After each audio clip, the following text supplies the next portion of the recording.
I'm going to just be talking about engaging ELA learners with online multimedia, just different types of sources. I'm just trying to time myself right here. So I've got a thing going. But anyway, I'm going to try to give you guys some tips that you might not regularly think about when you think about Edulastic. As a digital assessment platform, it seems like it's all assessment, but really the capabilities of the app itself to design lessons and all kinds of learning activities with different types of multimedia, and kids get feedback.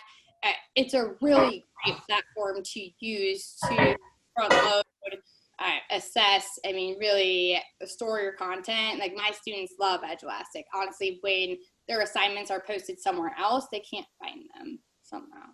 And I teach middle school language arts. I'm not going to introduce myself right now because I already said all that. I'm from Columbus, Ohio, and I'm going to keep on going. So, all right, if you need to get me on Twitter, my name is @Samantha Chef2. And I'm not going to mess with this Vimeo that I did earlier. I'll just consider it practice. So I'm going to roll through these slides. All right. But yes, I love blended learning. I like to blog. There are a few online tools that I really, I rely on and I stand behind, and Edulastic is, at the very top of that list, just because I've never received results like I have regarding mastery standards and rigor with any other program before. So, Edulastic has a lot to offer, and I think that most people would agree. And if you don't know, then you're gonna know. All right, so these are my babies, and I'm gonna just keep on going through here, but they're wonderful. This is my 7th grade class. I've had them for 2 years at Millennium Community School in Columbus, Ohio. We are Title I African American charter school. And this is just a snapshot of an agenda. I don't need to go through this much, but assessment was a main item that people were looking for when they wanted to make sure that we were, providing content that was aligned with the assessments that we were giving. So the easiest way that I found to do that such very niche task was to create my own lesson myself and embed that content into Edulastic. So that's why I'm here today talking to you guys about multimedia.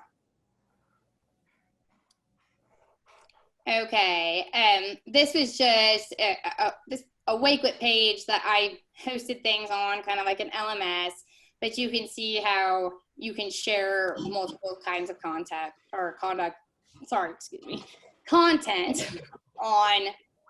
Wakelet or any other LMS type item to get you to your assessment, and Edulastic embeds beautifully into those collections.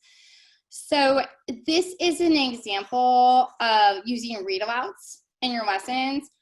My students and I have been on a journey through Lois Lowry's The Giver Quartet, and over the past few years, we've really gotten into it, and now we're finishing it. They were finishing it during the COVID-19 pandemic, and they were still really, hungry for the reading content. And so I didn't read every chapter for them, but I love making the voices, different characters and all those kinds of things. It's just kind of a language arts. It's kind of what you sign up for, and then you do it for a while, and you're like, oh, this is fun. So read-alouds are awesome. And I definitely recommend reading to your students and creating a video that you can embed easily on Edulastic with literally a click. And those can be shown in other demonstrations, even in some of my blogs I have cited at the bottom of this presentation. So it's not just, video multimedia, though it's pictures and stuff as well. But for this item I'm showing you right here, this was just a lesson I created for my 7th graders.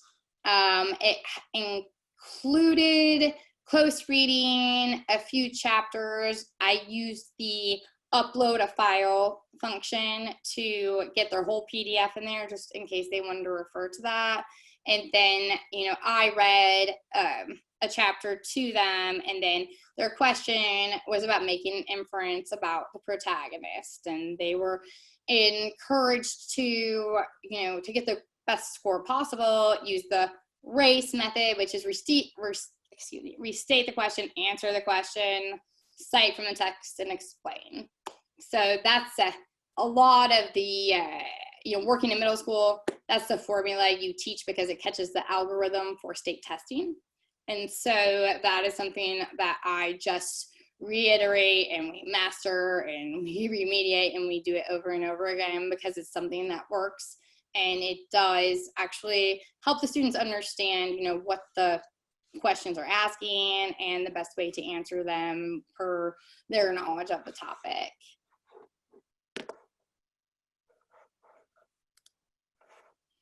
Okay, so I'm trying to see what time it is, ladies. Okay. 2 minutes.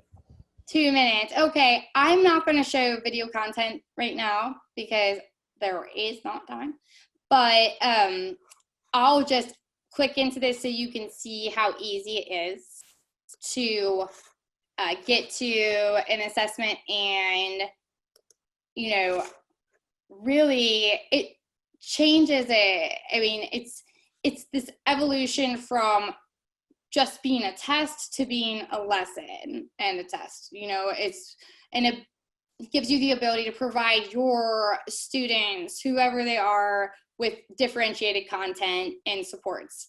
And, you know, this is just one example of a video I created using PowerPoint, Notability, my own content with this subject, and it worked very well for me to make my own videos and continue to provide content to my students. And some of them really thrived.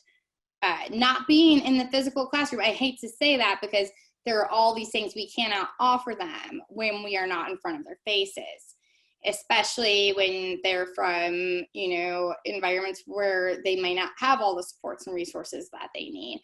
But I had a certain percentage of students that just thrived during this because it was an asynchronous learning opportunity. They did not have to, you know, just work through the noise of the classroom and other things to get their lessons done, and their writing was awesome. So I definitely recommend embedding media from YouTube, from, you know, Vimeo, things that you make in class. That's what I really would go for when you are ready to take that step.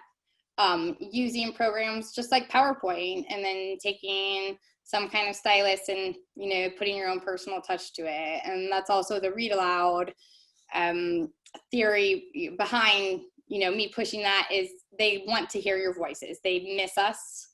They want to feel connected with us. And this is a way that you can do that by providing your own instructional content within an Edulastic lesson or assignment, so a student can, you know, A, access the content that they need to be able to answer the questions, because we can't expect them to just take tests, right? And then B, it's not just a machine or an app, it's their teacher. And so that means a lot more than, you know, some people might think that it does. So anyway. Thank you, Samantha. Do you want like 30 seconds to wrap it up? If I could, that'd be cool. I'm sorry. No, go for it. Thank you. Okay, so this is just another example of using images to create different types of questions. I created all of these assessments myself. I usually do prefer to do that just to train myself on different items, but, you know, there are so many images on Google and just different places that you can grab them, and it helps the students understand so much more, you know, for me as a teacher, than the questions on the other benchmarks and other lessons I've given them this year that did not include pictures or multimedia. So there's some more pictures. And this was a video I borrowed, and I say borrow. Sharing's caring in this profession. And this was a great video on the definition of Kafka-esque. And, you know, this is a little bit advanced for 8th graders, but it's not according to national standards and reading lists and stuff like that. So this was an opportunity for me to work with another person's work and, you know, create something that my students were able to actually relate to. So I do suggest, you know, finding some credible educational sites that will provide you with these items.